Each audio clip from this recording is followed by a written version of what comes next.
علامہ کا چیونٹیوں کے ساتھ ایک عجیب واقعہ۔ ایک دن علامہ ابن قیم ایک درخت کے نیچے بیٹھے ہوئے تھے کہ انہوں نے ایک چیونٹی کو دیکھا جو ایک ٹڈی کے پر کے پاس آئی اور اس کو اٹھا کر لے جانے کی کوشش کی مگر نہیں لے جا سکی۔ کئی بار کوشش کرنے کے بعد وہ اپنے بل کی طرف دوڑی۔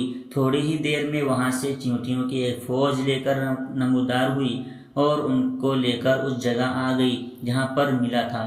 گویا وہ ان کو لے کر پر لے جانا چاہتی تھی۔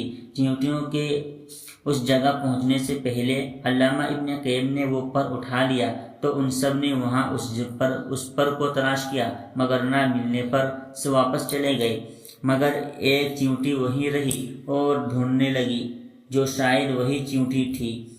اس دوران علامہ ابن قیم نے وہ پر دوبارہ اسی جگہ رکھ دیا۔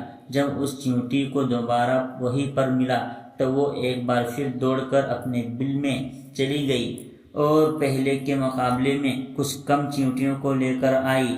گویا زیادہ تر نے اس کی بات کا یقین نہیں کیا۔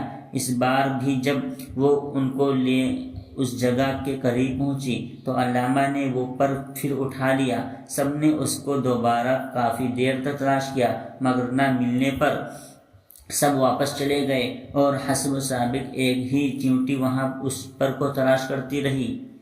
اس دوران علامہ نے ایک بار پھر وہی پر اسی جگہ رکھ دیا تو وہی چیونٹی نے اس کو ڈھونڈ لیا اور اپنے بل کی طرف ایک بار پھر دوڑ گئی، مگر اس بار کافی دیر کے بعد صرف 7 چیونٹیوں کے لے کر آئی۔ علامہ ابن قیم نے اس پر کو پھر اٹھا لیا اور چیونٹیوں نے کافی دیر تک تلاش کیا اور نہ ملنے پر غصے سے بلانے والی چیونٹی پر حملہ آور ہوئی اور اس کو ٹکڑے ٹکڑے کر کے رکھ دیا۔ گویا وہ جھوٹ بولنے پر اس سے ناراض ہو گئی۔ تبھی علامہ ابن قیم نے وہ پر ان چیونٹیوں کے درمیان رکھ دیا جو نہیں ان کو پر ملا۔ ساری پھر اس مردہ چیونٹی کے پاس جمع ہو گئیں۔ گویا وہ سب افسرہ اور شرمندہ تھی کہ انہوں نے بے گناہ کو قتل کیا۔